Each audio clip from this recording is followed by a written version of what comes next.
Bonjour à tous, bienvenue, vous suivez votre émission de mode Africa Chic sur Médian TV. À Cocody, derrière chaque atelier, il y a un artisan qui lutte pour rester dans la course.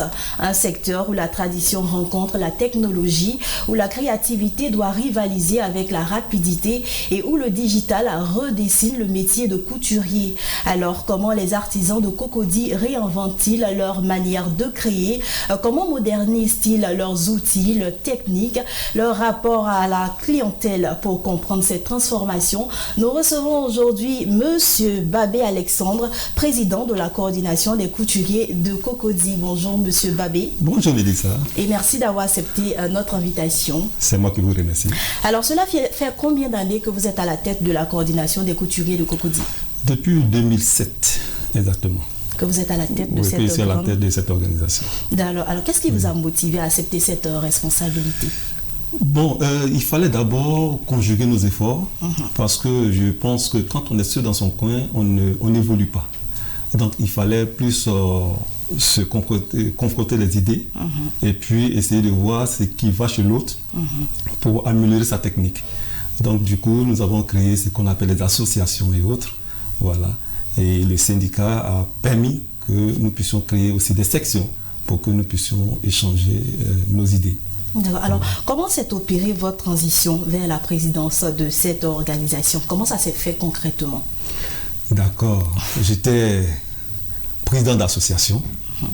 Ensuite, étant l'un des anciens du secteur en tant que président d'association. Du secteur de Cocody. Du secteur de Cocody. Il y avait une ancienne présidente qui n'était plus en fonction. Donc du coup, les autres présidents ont souhaité que je sois le président de la coordination. D'accord. Voilà. Vous êtes styliste, président de la coordination. Est-ce que c'est pas difficile d'allier ces deux corps de métier? En ce qui concerne le travail au niveau de la coordination, c'est juste un programme. Voilà. Apporter une aide à une association, à une organisation quelque part. Mais en dehors de ça, nous avons nos ateliers que nous animons chaque jour. Donc, cela dépend. C'est une programmation, tout simplement. C'est comme répondre à un rendez-vous en clientèle. Voilà. Au niveau de la coordination, on ne travaille pas tous les jours, peut-être une fois dans le mois. Par contre, au niveau de l'atelier, c'est tous les jours. D'accord. Voilà. Aujourd'hui, combien de couturiers regroupent cette coordination? Pour donner un chiffre exact, ce serait un peu difficile. D'accord, mais en général, ça dépend de chaque quartier. Parce que nous créons des sections en fonction de la densité des couturiers qui sont dans un quartier. Voilà. Au niveau de Cocody, nous avons créé 6 sections. Et nous voulons en créer encore plus. Parce qu'il y a des zones, des quartiers comme Gurobité et autres qui n'ont pas de sections. Là, il faut créer des sections pour que ces couturiers qui sont dans cette zone-là puissent aussi faire le même travail que les autres. Alors, est-ce que travailler en coordination change vraiment la productivité ou la qualité du travail des couturiers? Le fait d'être en association? Oui, ça apporte beaucoup parce que quand vous êtes en association, vous échangez sur beaucoup de points. Sur le métier. Et puis, chacun apporte quand même quelque chose. Tu peux t'enrichir avec l'expérience de l'autre. Voilà. Par contre, c'est au sein de ces organisations-là que, parce qu'il y a certains qui arrivent à garder leur personnel, comme ils réussissent à le faire. Par contre, d'autres, quand ils ont le personnel qui... Quand vous parlez de personnel, vous parlez des assistants? Des assistants, voilà, au niveau de l'atelier. Parce que tu peux avoir des ouvriers, voilà. On les appelle les artisans, les aides, voilà. Et si vous n'arrivez pas à les gérer correctement, à un certain moment, vous avez un problème de main-d'œuvre et là, au niveau des rendez-vous, ça paye cash. D'accord. Voilà. Quelles sont les innovations concrètes que la coordination a apportées dans les activités des couturiers? D'accord. L'innovation, c'est que nous avons créé des différentes plateformes où nous permettons aux artisans d'échanger entre eux. Ça, c'est une innovation. Et ça permet quand même de pouvoir s'entraider.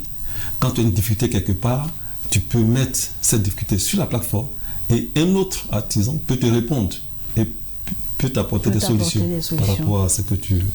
Voilà. Alors vous, en tant que président, quelle est votre vision pour transformer le secteur de la couture, précisément à Cocody? À Cocody, D'accord. Ce que je veux faire, c'est de permettre aux couturiers... Dans les détails, hein, expliquez bien pour que les couturiers puissent comprendre. Ce que je veux, c'est de prendre réellement le train comme il se doit. L'État de Côte d'Ivoire a souhaité que nous soyons... Parce que on n'arrive pas à définir le poids réellement des artisans dans l'économie. Donc il faut se normaliser, formaliser. Qu'est-ce que vous faites concrètement pour la formalisation? Voilà. Ce que nous faisons, nous les poussons à avoir les documents afférents pour exercer le métier. Aujourd'hui, beaucoup ont appris sur l'État. Ils n'ont qu'un parchemin. Donc, par notre canal, beaucoup arrivent par le biais de la VAE que l'État de Côte d'Ivoire a créé et du CQM, on les encourage à passer ces examens pour pouvoir bénéficier d'un parchemin lié à leur activité. Ça, c'est le premier point. Ça, c'est le premier point. Deuxième point, nous devons, quand l'État prend une décision, nous, au niveau de la coordination, nous sommes dans l'obligation de donner l'information et aider à ce qu'ils puissent se mettre en règle. Aujourd'hui, tout artisan doit être inscrit à la CNPS, par exemple, pour bénéficier d'une pension après sa retraite. Mais celui qui est dans son atelier et qui ne sait pas ce que ça lui apporte, c'est nous, au niveau de la coordination, nous les encourageons en montrant les avantages à pouvoir s'y mettre. Vous avez aussi la CEMU, qui est, j'ai vu des collègues mourir pour une ordonnance peut-être de 5 000, alors que l'État de Côte d'Ivoire a mis en place ce système pour pouvoir les assister en cas de maladie. Et la cotisation n'est que 1 000 francs. Par an ou par 1 000 mois? francs par mois. Par mois. Par mois. D'accord, ça voilà. c'est bien. Donc c'est un peu plus facile. Donc nous, au niveau de la coordination, voici un peu le message. Nous relayons le message de l'État. Nous relayons le message de la fêtière. Et nous relayons aussi, comment dirais-je, les avantages qui sont liés au secteur de la défense. Et les difficultés aussi. Et les difficultés. On va en revenir. Ensemble, on trouve des solutions toujours. D'accord. Aujourd'hui, vous êtes à la tête de cette coordination. Quelles sont les compétences qui manquent aux plus jeunes artisans de Cocody? Vous savez, on ne fait que ce qu'on a appris. Nos premiers patrons qui ont appris le métier sur l'État transmettent ce qu'ils ont appris. Donc vous verrez qu'au niveau même de la gestion, c'est limité. On maîtrise certes le métier, mais tout le contour. Comment gérer les fonds. Comment gérer même la clientèle déjà, comment gérer les fonds. Là, c'est un bon point. Tout ça, ça manque. Donc nous poussons la jeune génération à pouvoir bénéficier de ces formations pour pouvoir se mettre vraiment à jour. Parlons des formations. Quelles sont les formations concrètes que vous avez mises sur pied? La formation en gestion et comptabilité simplifiée. La formation en technique de coupe. En coupe. Et puis, comment créer sa propre collection. Voici des types de formations que nous initions. Et on sent vraiment l'engouement. Quelles sont les fréquences de ces formations? Est-ce que vous les faites par an, par mois, pour permettre aux couturiers de mieux s'adapter? Nous le faisons par, je ne vais pas dire par mois, mais en fonction de comment dirais-je, des appuis que nous avons. Parce que une formation, ça coûte. Quand nous avons un bailleur qui peut nous accompagner, voilà, nous créons la formation pour qu'ils puissent bénéficier. Généralement, quand la formation est payante, c'est un peu difficile. Parce que ce n'est pas dans notre culture. Voilà. Donc, quelqu'un d'autre paye et puis eux, ils viennent. Mais c'est quand ils voient ce que ça leur apporte que quand il y a une autre formation, ils préfèrent s'inscrire et payer pour le faire. Donc, pour d'abord attirer, on oublie de faire de la gratuité. Mais il faut quelqu'un derrière pour payer. Pour soutenir. Voilà, donc c'est en fonction de ça que les fréquences sont... Parce que quand nous avons quelqu'un qui paye par derrière, tout de suite nous lançons la formation.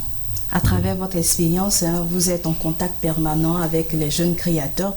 Alors, ces derniers, quel type de formation vous demande le plus? Plus la formation en coupe. Vous allez expliquer la coupe, c'est quoi? Nous, on n'est pas... pour mieux comprendre, pour permettre aux téléspectateurs de mieux comprendre la coupe. Vous savez, beaucoup ont fait l'apprentissage sur l'État. Ils ne sont pas passés dans les écoles de couture, où là, la coupe est millimétrée et il y a des tracés réguliers. Ils font aussi avec le patronage tout ça. Par contre, ce qu'on fait la coupe, la formation... La coupe, c'est la forme de la tenue. Voilà, Ok. Voilà, la forme de la tenue. La coupe, c'est mettre les mesures sur le tissu ou le paille. Voilà, et faire les tracés. Donc, quand tu ne maîtrises pas bien ce domaine, il est difficile pour toi de t'en sortir. Parce que pour ceux qui font la coupe sur mesure, tu auras assez de retouches si la coupe est mal faite. Donc, il faut aider ceux qui ne sont pas qualifiés à pouvoir se mettre en jour. Tu peux être un bon monteur de tenue, mais pas pouvoir faire la coupe comme il se doit. Parce que les anciens patrons ne montraient pas cette technique-là. Vous le faites? Moi, je le fais. Particulièrement. Parce que j'aime former. J'aime former. Donc, j'aime montrer. Et je suis encore plus à l'aise quand on m'interroge aussi cette technique. Voilà. J'ai beaucoup aimé la couture. J'ai beaucoup aimé. Est-ce que vous avez des partenariats? Des partenaires qui vous soutiennent depuis que vous êtes à la tête de la coordination, même s'ils ne le font pas tout le temps, mais qui sont là, qui essaient de vous apporter des aides? Oui, on a quelques partenaires qui nous accompagnent, surtout les ONG qui nous accompagnent dans ce que nous faisons. Voilà. D'accord. On va s'intéresser au numérique. Comment les couturiers de Cocody vivent-ils la transition numérique? Aujourd'hui, il y a les réseaux sociaux, il y a un peu de tout. Donc, comment les couturiers de Cocody, les artisans, vivent-ils cette transition? Est-ce que c'est une contrainte pour eux ou une opportunité? C'est une opportunité. C'est une opportunité de maîtriser le numérique.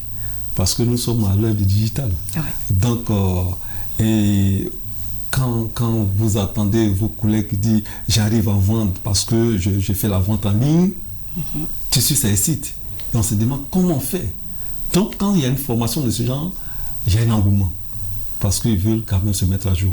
Et vous arrivez à vous adapter, oui, vous particulièrement, monsieur Babé. Je participe aussi aux formations. D'accord. Oui, parce qu'il faut toujours se mettre à jour quand même. Ah, c'est bien noté. Voilà. Alors, monsieur Babé, nous allons ensemble suivre un reportage en immersion dans votre univers. Une occasion pour nos téléspectateurs de découvrir votre univers. Nous suivons ensemble ce reportage produit par notre équipe de rédaction.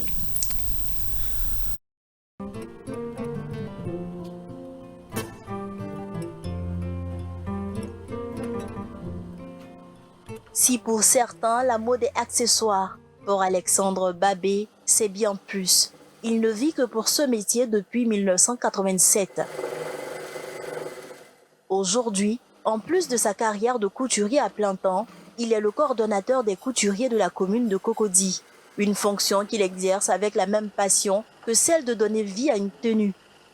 Depuis l'école primaire, en classe de CM2, j'avais une maîtresse qui s'habillait très bien.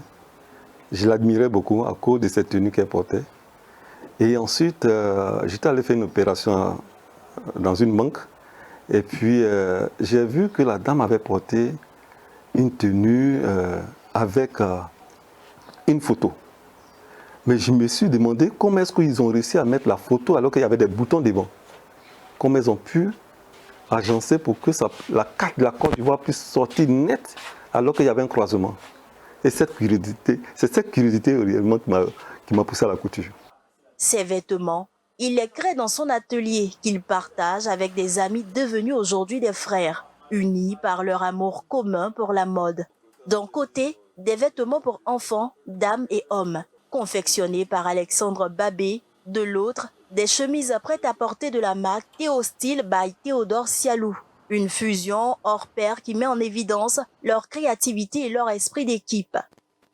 On a décidé d'unir notre force pour se mettre ensemble, voilà, et aussi des idées pour travailler ensemble.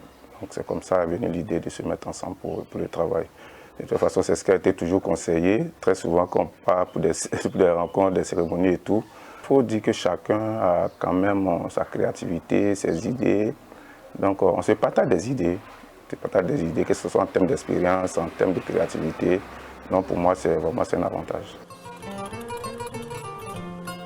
Spécialisé dans la couture mixte, il utilise toutes sortes de matériaux pour confectionner ses tenues en fonction des goûts et des choix de sa clientèle. Formateur de plus d'une trentaine de couturiers aujourd'hui installés à leur propre compte, le styliste modéliste a pour principe la rigueur et le travail bien fait, des qualités essentielles pour fidéliser sa clientèle et progresser dans son domaine.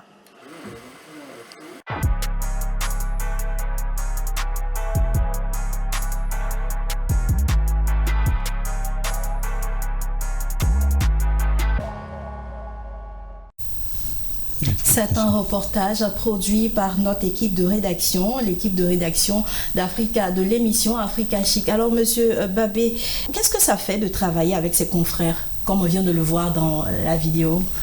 Non, c'est une fierté parce que quand tu vois quand même des ténors de la mode décider de se mettre ensemble, c'est ce qu'on recherche au fait. C'est ce qu'on veut, on veut pousser, inculquer à la jeunesse de maintenant. C'est pas, on n'est pas fort seul. Quand on se met ensemble, on devient plus fort. Parce que c'est plusieurs idées qui se mettent ensemble. Et quand c'est comme ça, vous allez plus vite. Et vous devenez très fort. Voilà. Il y a des moments où tu te sens un peu coincé et l'autre peut t'apporter une idée. Ou bien tu es en train de créer quelque chose et tu as besoin quand même du regard d'un autre professionnel. Voilà. Et ça apporte. Depuis combien de temps dure cette collaboration? On vient de commencer il n'y a pas trop longtemps. D'accord. Mais déjà, il y a de très bons signes. Voilà, de très bons signes. D'accord. Donc, vous conseillerez cette collaboration, ce type de collaboration à vos artisans de Cocody? Oui, c'est ce que je conseille plus parce que il gagnera à le faire. Voilà. D'accord. Une fusion de style, je pense que ça peut... De talent aussi. De talent aussi, voilà. Ça enrichit. Alors aujourd'hui, quels sont les défis principaux auxquels font face les couturiers de Cocody? Parlez-nous des défis, des grands défis surtout. Les grands défis, dans un premier temps, il faut aider les jeunes à se mettre à un niveau stable. Je suis rentré dans certains ateliers où j'ai vu qu'on utilise encore les petites machines qui ne sont même plus d'actualité. Il faut les aider à avoir les machines industrielles. Ça, c'est un. Premièrement. De deux, ceux qui arrivent à créer, à confectionner des tenues de vente, il faut créer un système de vente pour les permettre de liquider les stocks. Parce qu'une chose est de créer, mais une chose est de vendre. C'est ça. Voilà. Si tu n'arrives pas à vendre, tu ne pourras pas atteindre des objectifs escomptés. Et de trois, pour la jeune génération pressée, il faut trouver une technique de formation de ces jeunes-là. Enfant, l'apprentissage c'était 3 ans, 4 ans, 5 ans, 6 ans. Aujourd'hui, les jeunes ne peuvent pas attendre. Donc, il faut créer un système de formation pour ces jeunes pressés pour qu'ils soient en activité. Voilà. Au niveau de Cocody, nous avons quand même essayé quelque chose. J'ai dit, il faut les former dans un domaine précis. Moi, chez moi, tu arrives... Pour ne pas qu'ils se dispersent. Voilà, pour ne pas qu'ils se dispersent. Si tu arrives, en 6 mois, on peut te permettre de maîtriser la machine à coudre et de piquer droit. Dès que tu peux le faire, tu peux t'étudier dans un atelier de couture. Et ça, c'est la technique que beaucoup doivent utiliser pour permettre à ces jeunes-là, pour avoir une main d'œuvre qualifiée, et puis une main d'œuvre qui ne pourra pas, comment je peux dire, se disperser. Parce que si tu maîtrises seulement un domaine précis, tu es obligé de travailler là. Dans ce domaine-là. Et puis après, maintenant, si tu veux enrichir tes compétences, tu peux le faire, mais ça permettra quand même à la maison de garder son personnel. D'accord. Avec les défis que vous venez de relever, qu'est-ce que la coordination fait pour les soutenir dans ce sens-là? Ou est-ce que vous envisagez quelque chose, de faire un projet, une initiative pour les soutenir dans ce sens-là?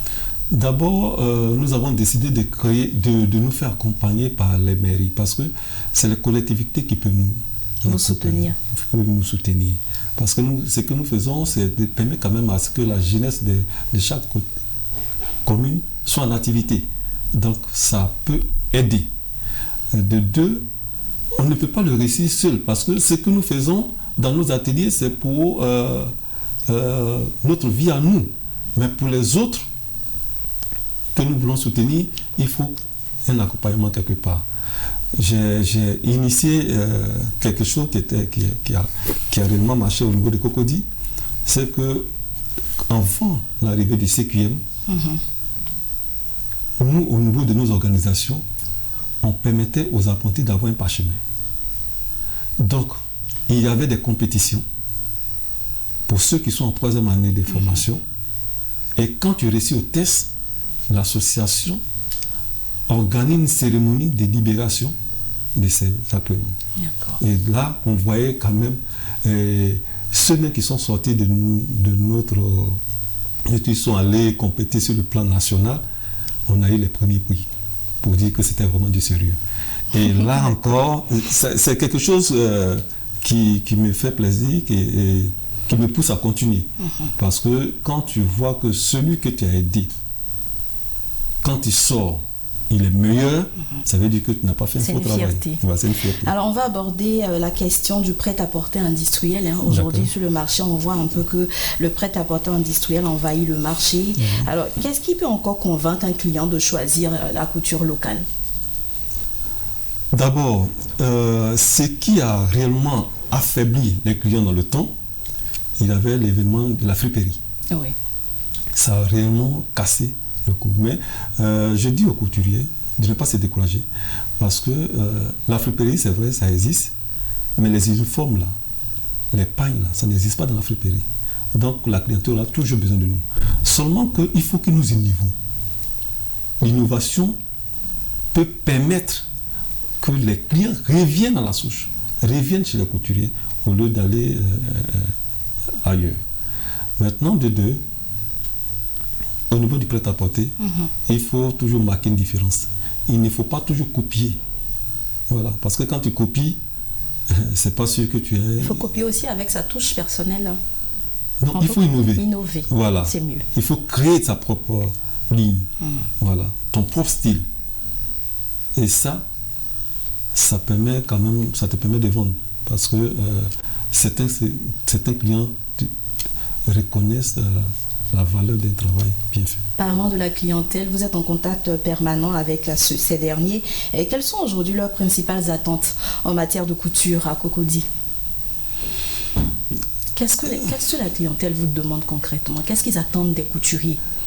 Les faux rendez-vous surtout. D'abord, oui, on a tendance à dire que les couturiers donnent les faux rendez-vous. Mais aujourd'hui, ceux qui donnent plus de faux rendez-vous sont les clients. Ouais. Ah bon? C'est comme quand on parle de corruption, tout de suite on voit les policiers, alors que c'est pas forcément eux. Voilà. Quand on parle de faux rendez-vous, tout de suite on dit le couturier donne les faux rendez-vous. Mais on a des tenues chez nous qui ont fait plus de 3 ans et 4 ans. Peut-être par oubli. Non, pas par oubli. Parce qu'il suffit qu'on dise qu'il y a un sinistre chez toi, tu verras ces clients-là en première ligne. Voilà. C'est qui veut dire qu'ils savent qu'il y a des tenues chez toi, mais ils ne viennent pas. Aujourd'hui, allez-y. Voilà. Pourquoi le couturier peut donner un faux rendez-vous? Ce n'est pas pour pousser les gens à donner un faux rendez-vous, mais il y a souvent des situations que les clients ne maîtrisent pas. Je prends un exemple tout simple. Vous, Mélissa, vous êtes ma cliente, il y a longtemps vous êtes avec moi, et vous avez une urgence, vous venez me voir, alors que je sais que vous travaillez avec moi depuis fort longtemps. Je me sens dans l'obligation de pouvoir vous aider. Là. Parce que peut-être vous avez une cérémonie, je suis votre couturier attitré, vous vous sentez à l'aise avec mes tenues, je vais faire l'effort de pouvoir faire votre tenue. Donc, en le faisant, je peux donner un faux rendez-vous à quelqu'un d'autre. Voilà. Mais ce n'est pas fait sciemment, mais ça pousse. Voilà. Et puis, de deux, on gère les urgences. Voilà. Donc, quand c'est comme ça, souvent, on dira qu'on donne des faux rendez-vous alors que ce n'est pas fait volontairement. Parce que nous vivons de notre métier. D'accord. Donc, de façon express, on ne peut pas fuir notre argent. Voilà. Nous sommes pratiquement au terme de notre émission. Monsieur Babé, votre mot de fin, un message pour tous les couturiers. D'accord. Mon mot de fin, d'abord, je voulais vraiment vous remercier pour cette opportunité que vous me donnez de pouvoir parler de notre art, parce que la couture c'est un art. Et dire à mes chers collègues, plus la vie avance, plus on doit se surpasser. Il faut innover. Il faut aller au-delà de ce qu'on connaissait. Il faut pousser les gens à nous découvrir davantage en donnant une nouvelle touche. Et avec ça, nous pourrons avancer. Mais surtout, quelqu'un t'a formé pour que tu puisses connaître ce métier. Il faut penser à la jeune génération. Il faut les aider. Là où nous trouvons nos faiblesses, il faut que nous les aidons pour ne pas qu'ils retombent dans les mêmes erreurs que nous.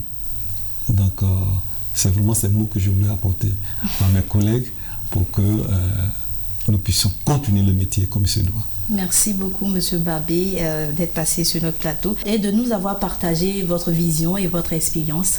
Merci encore. C'est moi qui vous remercie. Je rappelle que vous êtes le président de la coordination des couturiers de Cocody. Merci à vous également, téléspectateurs, de nous avoir suivis. Rendez-vous très bientôt pour un autre numéro de votre émission Africa Chic sur Média TV.